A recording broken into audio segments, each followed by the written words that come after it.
So, many of you who have been watching mainstream media coverage of Israel's war against Hamas will have been perplexed or disturbed by some media's decision to be deeply biased, even hostile to Israel. And the one media entity that we often hear come up that people who are sympathetic to Israel or just want a fair hearing feel is totally biased is the BBC. And many people were deeply disturbed by the fact that the BBC refused to refer to Hamas as terrorists, which was such a basic bit of moral clarity. And that was one obvious example, but also many people get the sense, without necessarily being able to pinpoint to something like that, that there is an overall bias, an overall use of language and focus that is not impartial. And some people felt we've got to do something that actually exposes this in a very analytical way, because you can sometimes have a feeling, but it might not be so easy to prove unless you can build up a big picture. And so Trevor Asserson, who I'm thrilled to say we're joined by today on JTV, is a highly respected lawyer. And he basically, well, Trevor, you'll tell us about what you did, built a report and a case against the BBC, which proves bias, strong anti-Israel bias. And Trevor, I would love for you to take our readers and our viewers through what it is that you did. What was the background to this report? And then tell us about the findings of the report, and then I'll follow up and we can talk about what you're doing now that report's been published. Yeah, certainly. I'll try to do that to compress 9 months' work into a few minutes of summary. The background to the report actually comes from when I was a young lawyer at a firm called Herbert Smith, and I was asked to assist on a team that's suing the BBC, acting for two British political parties. And through that process, I learned a technique, and that technique is one which I've used a few times to produce reports in the past during the Second Intifada. And I was approached by a client to do the same here when the Al Ahly Hospital fiasco occurred, where the BBC accused Israel of bombing a hospital and killing 500 people. It was actually Palestinian jihad that had bombed the hospital car park and killed maybe 50 to 100 people. So that got me working on the report, and I began to analyze what one can do to demonstrate or to at least analyze whether there was actual breach by the BBC of its duty of impartiality. And it's important to mention here that the BBC is paid 4 billion a year by the British license payer, which is effectively the taxpayer, anyone with a television. And that contract comes with a promise by the BBC that it will provide impartial news. That's the basic promise that the BBC is making to earn it that money. All of the rest of its programming really could easily be produced by anybody else, but it claims that it's the only one that can produce impartial news. So the question is how you devise experiments to calculate whether or not that's occurring. You can't do it by saying, I don't like the way you covered this particular story or the way you made this particular error in factual error. That doesn't really prove that there is bias. It simply proves that they made an error on that particular occasion.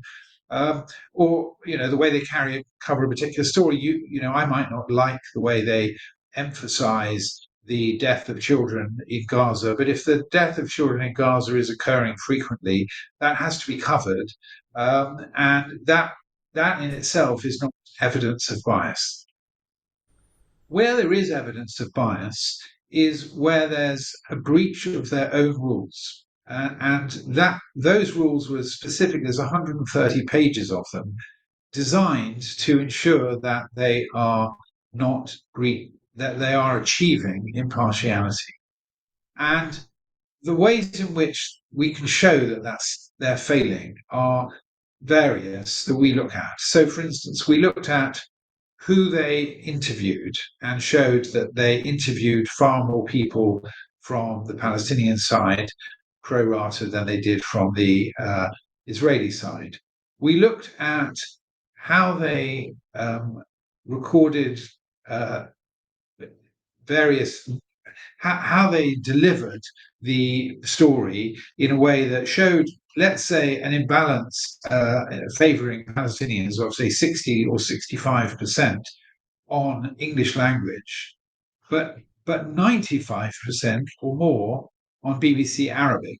So that discrepancy is an indication that there is something going wrong, that the BBC Arabic of 95% pro-Palestinian, as opposed to BBC 60 or 65%, that suggests that there is something fundamentally wrong with their balance, because it should be similar across the board. Another experiment that we conducted was analysing the use of headlines. Now, the headlines are very important because, first of all, there's research out there which shows, as I'm sure anyone can intuit, that many people will only read the headline or read the headline and a little bit of the article, but only about 40% of people will actually go all the way through the article. And even there, attention will wander towards the end of the article as opposed to at the beginning. So the headline really is very important. You would expect there to be a correlation between the headlines and the remainder of the article. But what we discovered was, by analysing the headlines and then um, looking at the articles, we found there may be 60% negative to Israel articles and 80% negative to Israel headlines. Now, that indicates that there's a headline editor who takes the stories and puts the headlines on. That indicates that editor is even taking neutral or even pro-Israel stories and putting a negative to Israel headline on. That's an indication that there's something fundamental going wrong in the BBC. And that's the sort of experiment we conducted. Another area that we looked at, and this was quite important, is one of the fundamental rules within the BBC is that they should not leave any major part of a story underrepresented or omitted. So there's a whole section of the report looking at omissions.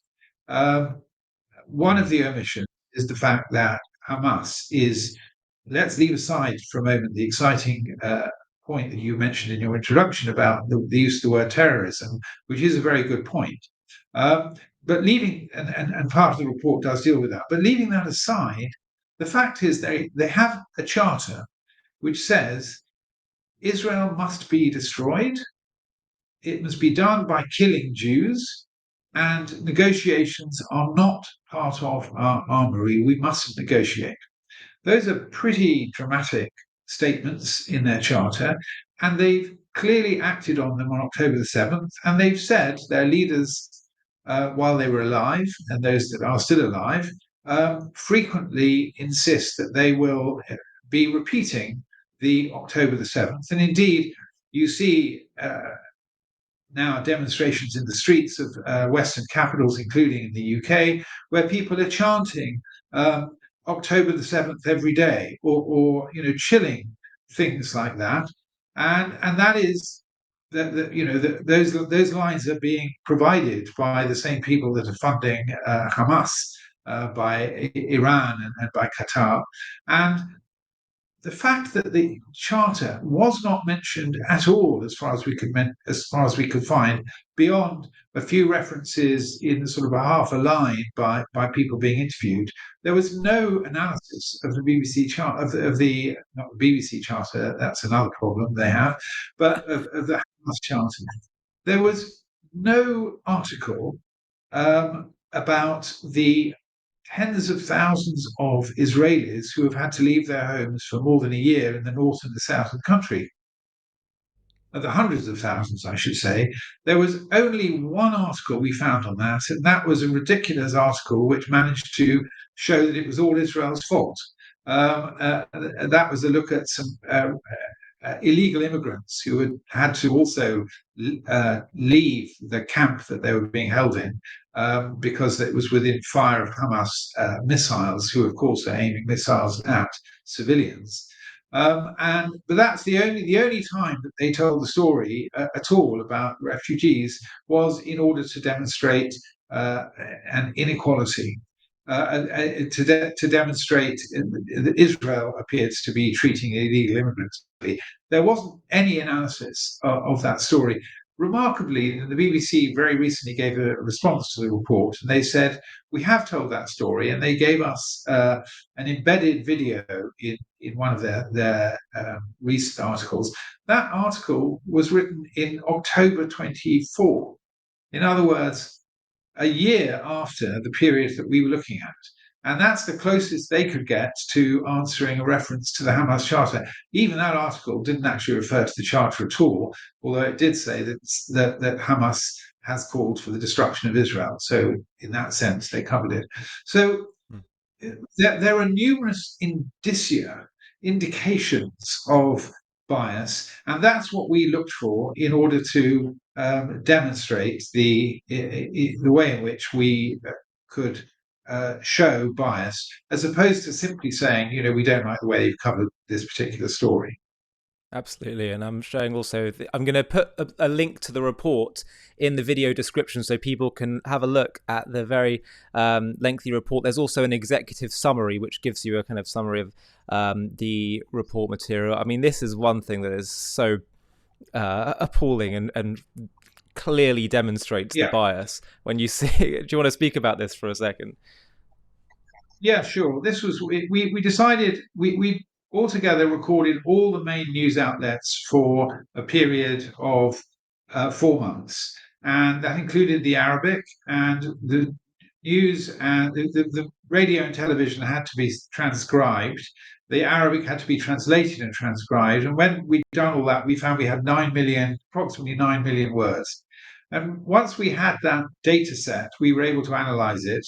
One of the things we did was we searched it for synonyms for war crimes. So, war crimes, genocide, breach of international law, crimes against humanity were the synonyms we looked for. And what you can see is that, with the exception of crimes against humanity, which was the least used, but very marginally, there were more uses against Hamas than associated with Israel. Basically, all the other synonyms were vastly more frequently used against Israel. Now, what you can say is that the the taking of hostages is very clearly a breach of international law. The targeting of civilians and the brutal attack on the 7th of October is very definitely a breach of international law. The use of civilians as shields is a breach of international law. The placing of military installations in a civilian area and using things like hospitals, mosques, schools, children's bedrooms to shield entrances to an actual ammunition and military installations is a breach of international law. The number of breaches of international law by Hamas are so evident, so many, and so clear. The allegation has been made by South Africa, and the whole that whole story is in a sense a comic tragedy of its own, but has been made that Israel is guilty of genocide. The head of the court of the ICJ, which is not historically been a great friend of Israel, nevertheless has made it absolutely clear that they did not find there was a plausible genocide. What they found was that Hamas could plausibly apply for being protected from genocide. They made no orders at the time beyond that very basic finding. They didn't stop the war or try to stop the war. So, and the basis really of that was that there isn't enough aid getting through, and that amounts to trying to starve Palestinians. The evidence against that is huge. There is tons of aid going through. Insofar as it's not getting through, it's Hamas stealing it. or the local aid agencies, including UNRWA, failing to deliver it. But it's not the lack of food aid. And that's the principal allegation against Israel. Israel is not deliberately targeting civilians, although civilians tragically are dying. So the discrepancy between the allegations of human rights and breaches of international law on the one side against Israel, compared with the number against Hamas, is extraordinary. At the very, very least, you would expect it to be equal, Yeah. but the disparity is enormous. And even equal, in I imagine, and this is just I'm not sure. I'd need to look back and prove this, but I would imagine in, let's say, other cases where there's clear moral clarity between two sides, I would imagine the BBC. You talk about equality. I wonder if in Russia and Ukraine, for example, the BBC probably has a slightly more sympathetic edge to, and they would feel it's part of impartiality. If they were covering World War II, I want I wonder if you don't have any thoughts on that. Should they even be entirely, Hamas says this, Yeah. Israel says this? You're talking about a modern day Nazi organization, basically.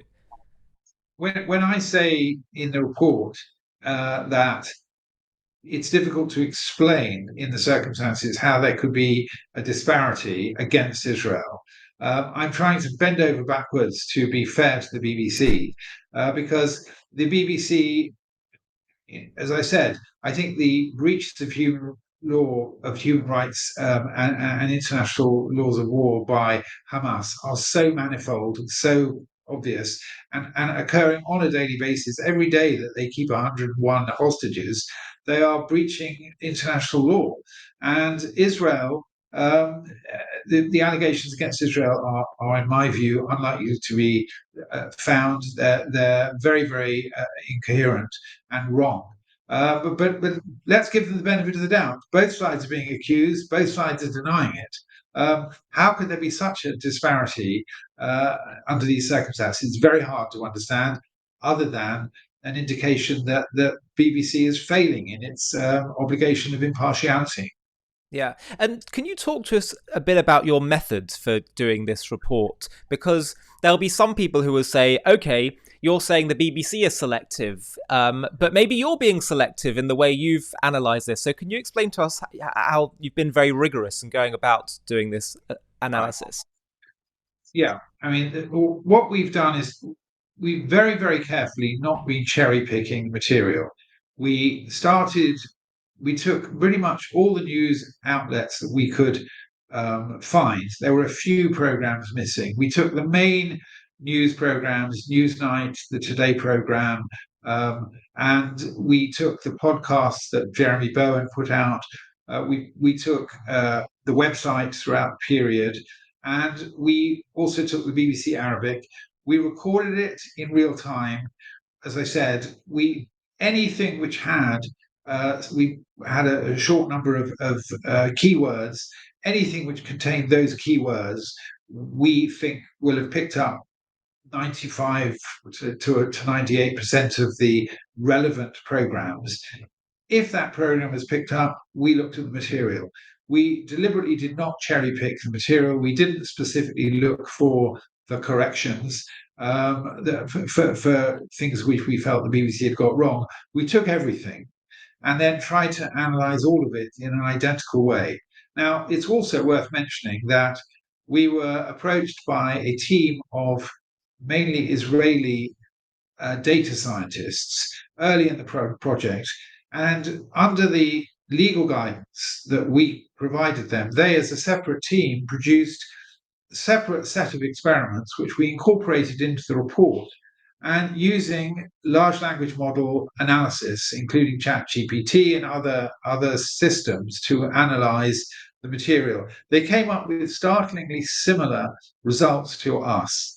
And they also tested those very rigorously against humans, against other variations and iterations, all the kinds of things which you would expect good quality scientists to do. And we had university professors on the team. The BBC, in a somewhat Luddite kind of way, has said, oh, large language models are still very new. They haven't been proven, and we can't therefore rely on any of that, and therefore it's all garbage. That's basically the way they've dismissed the cutting, what I think is cutting edge methodologies that have been used. So there again, the BBC has simply just said, well, we disagree with that. But they haven't actually looked into the detail of our findings or our methodology, and they certainly haven't specifically criticised the methodology. So okay, so well, what happens now then? What kind of are you now in a judicial process, and just tell us where you're up to at the moment. Okay, before I tell you where I'm up to, I'll mention one more. What I think is the coup de grace, the most important point, really, because as part of the conducting the work for the report, we spoke with existing and recently departed very senior, middle range, and even junior employees at the BBC.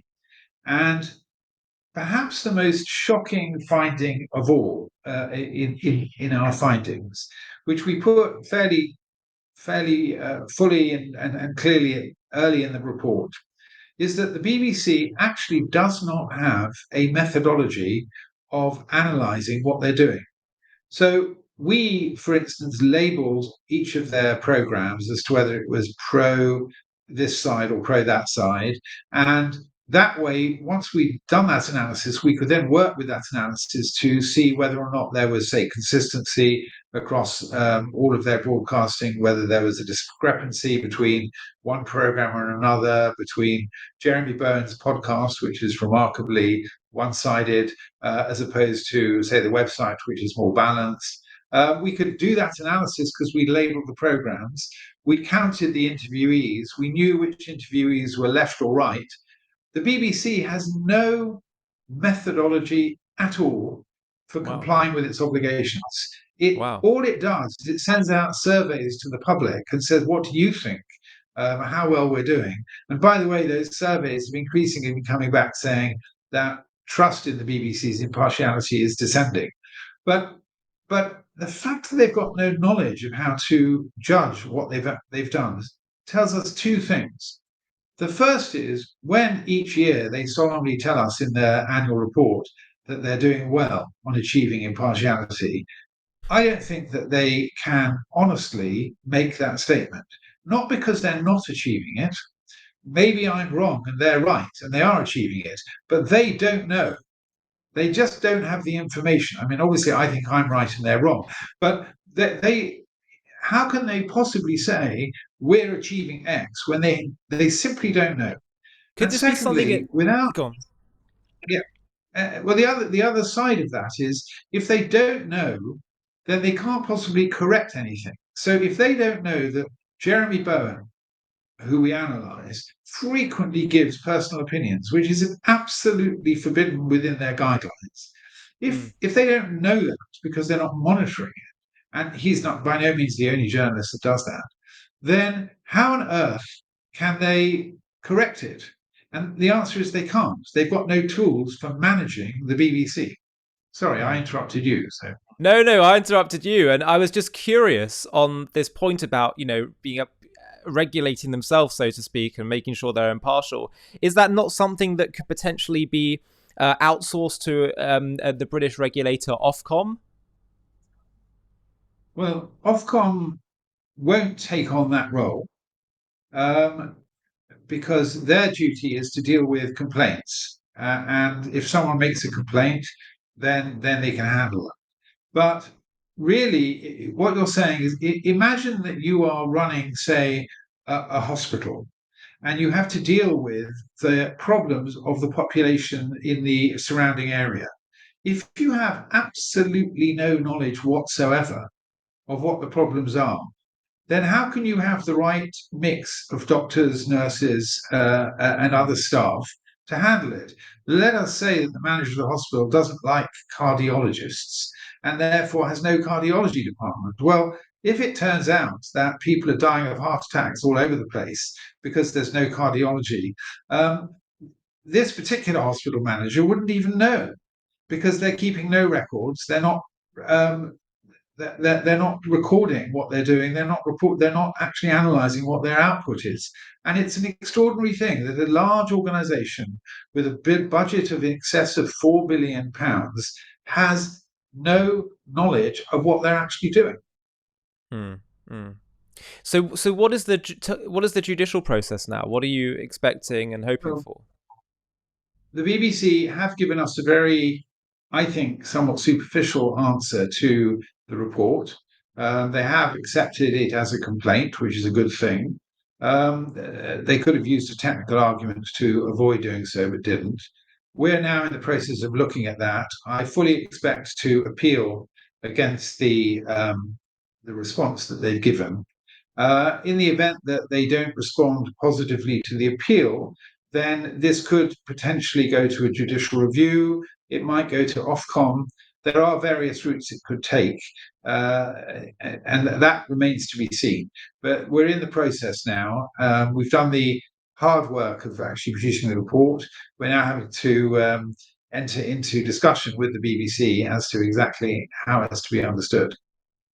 But if if you were found to be vindicated in a court of law, what would the outcome be? Like who is liable ultimately, and what would change?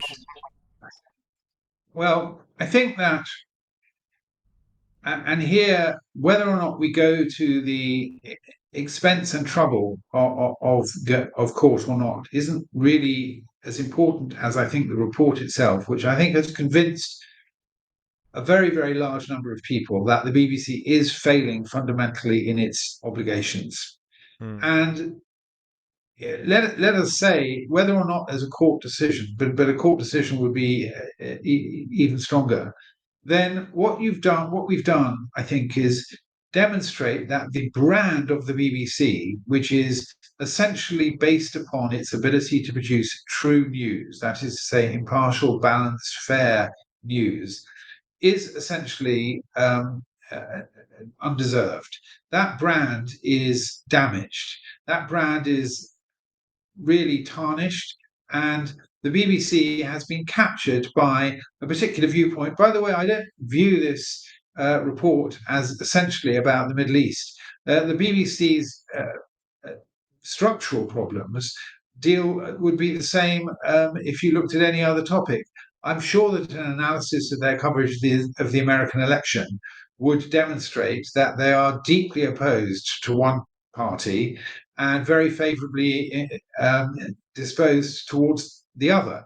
And that will come across in the people they interview, the way they interview them, the way they cover that election, and so on. And evidence of Brexit. They produced almost over 4 years, an analysis was done. They interviewed almost not a single person that was against Brexit because the BBC, the BBC, sorry, that was in favour of Brexit because favor, the yeah. BBC was against it. The BBC became almost a joke that the extent to which the BBC was biased on that topic. They were clearly not well aligned with the British people, but desperately tried to influence the result, and over a long period. That and I think they are unfortunately unable to avoid being extremely unbalanced and breaching their own impartiality on almost any major topic which you care to mention. And that is a problem with the BBC's brand. Ultimately, one has to ask why the BBC exists. It exists to produce impartial news. If they can't do that, then it loses its argument and Mm. its raison d'etre. Yeah, absolutely. Could trustees or governors of the BBC potentially have any kind of personal liability in this matter? The one of the elements of the legal landscape really is to protect broadcasters from the effect of their journalism in the sense that the BBC would not be liable for, say, a riot giving rise to harm to individuals just because of their report. Um, uh, if they committed some kind of hate speech in their journalism, there may be exceptions to that, but broadly, they're not going to. There isn't a direct line of liability. the liability of directors of the BBC would be to do their job properly. In my view, they're not really succeeding in properly making sure and holding the BBC to account. Obviously, if their most fundamental duty of impartiality is simply not being adhered to. Yeah, absolutely. Now, you mentioned that the BBC doesn't have any kind of internal system for regulating themselves and analysing their balance, but something that not that many people seem to be aware of is that I think it was about 20 years ago they did conduct an internal report by Malcolm Bailyn, who produced a report, and the BBC, it seems, paid hundreds of thousands of pounds to suppress it being released publicly. And it still to this day has not been released publicly. Do you think it would be useful to find a way of putting pressure to unearth this and see what those recommendations would have been? Because I'm sure that it's not going to be, the issues won't be that different then to what they are now. Yeah. Well, look, as I said, during the Second Intifada, I started writing uh, reports on the BBC, and they were not as deep. They didn't cover as much material as the one I've just produced now. But during that period, in response partly to my report, Malcolm Bailyn was appointed. He was a BBC man who was appointed as a so-called independent investigator to investigate the BBC coverage of the Middle East. I met him. He told me that he'd been appointed partly because of work I'd done and partly because of other pressure, dissatisfaction. I do know because of someone who was at the BBC in a very senior position was able to tell me they saw it. That the Bailyn report found the BBC was anti-Israel. Um, and so what it actually showed was what everyone thought was the case. As a result of that, I think it was suppressed. You're correct that about £500,000 was spent fighting it all the way up to the Supreme Court so that the BBC would not have to actually give any visibility as to its own Wow. internal investigations, notwithstanding the fact that they defended their conduct using the Bailyn report until it was actually produced, saying we're being, doing all the right things. We've appointed an independent person to look at our work. But when he actually produced his report, they then suppressed it. Um, uh, to reveal it today would not, in my mind, be particularly momentous because they would say, "Oh, well, that was 20 years ago, and we're much better now." But the result is, the truth is, I think they're much worse now because the institutionalized biases which exist within the BBC have only got worse over the years. And that's because people tend to employ people who they think are right thinking. And the right thinking views will then just get exaggerated, and the BBC has become, to a very significant extent, I believe, now captured by a particular set of views. They believe that they're telling the truth. I think we've demonstrated in our report that they're clearly not. They're clearly in balance. They're clearly a breach of their impartiality. But the BBC is institutionally convinced of its own wonderfulness. Yeah, well, that was going to be my final question. You speak about BBC being captured. To you and I, it's so clear that there's this bias and hostility. But just a few days ago, we see this. And I'm sure you've seen this. Yeah, That more than yeah. 100 BBC employees have signed an open letter accusing the broadcaster of bias and failing to provide fair and accurate coverage of the Middle East conflict by allegedly favouring Israel. Um, Thoughts Yeah. on this? Well, I think there are lots of very interesting factors there. The BBC should be extremely worried that the atmosphere in the BBC is one of sufficient fear that those 100 employees of the BBC, as I understand it, um, are anonymous. They did not put their names. They simply said BBC person. Secondly, there's 100 people sufficiently imbalanced in their viewpoint that I think it was 120 actually in the BBC who clearly have a problem in terms of their own views. And the BBC should be worried that 120 people think that they're biased in that way. That they ought to be looking at those people and wondering exactly what are their starting points, what are their views. We know at the outset of this war that a number of BBC people sent posts cheering Hamas on October the 7th. They were suspended. I don't think they were sacked, and I think most of them are probably back at work. They may be amongst the people that wrote those letters. Well, are those letters really written by people who support the murdering of civilians, the chopping off of babies' heads? If those are the people that are supporting them, the BBC should be worried about those people. It's a very, very poor sign. I'm not aware that that letter contained any significant analysis to support their views, and that also is worrying. So I think the BBC should view that as a series of red flags, demonstrating the very significant problem they have within their own ranks. Yes, but of course, what they'll do is they'll say, "You see, we've got Trevor and his report on one side, and we've got some of our staff," and they'll just say, "Yeah, we can never please anyone."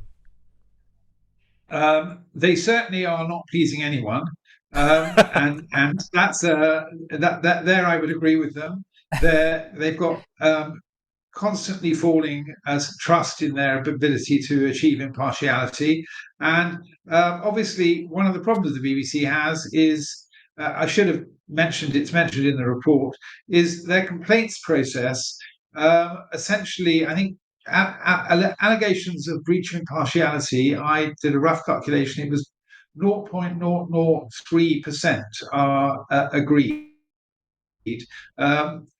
which is essentially means anyone alleging lack of impartiality will be rejected by the complaints process, which is essentially the BBC again marking their own homework. There is no visibility to the system that is used for these complaints, and the complaint system simply is another echo chamber, so that the BBC is unable actually to get any proper feedback, because however bad a program will be, you can be sure that the BBC complaint system is going to reject the complaints and then tell the journalist, "You've done a wonderful job. None of the complaints were proved." So the BBC really has systemic, fundamental problems. It's got no technique for judging what it does.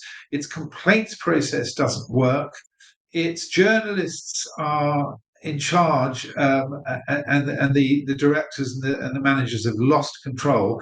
And it really is a shambles which needs to be very, very thoroughly dealt with by some institution in this country if it's to continue to provide a reasonable, even close to reasonable service. At the moment, in my view, it's failing to do that.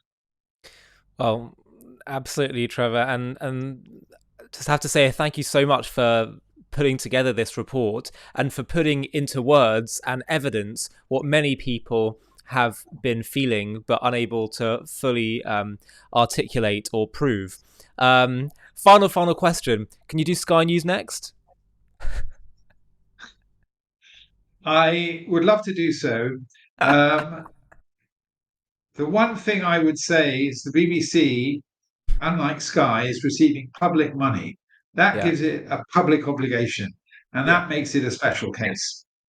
Yeah. By the way, I must clarify, I'm talking about Sky News UK, not Australia, because they're two very different beasts, and people often pick us up on that. Sky News Australia, yeah, Sky News Australia were quite receptive to my report. Sky News England have not been, but there you have it.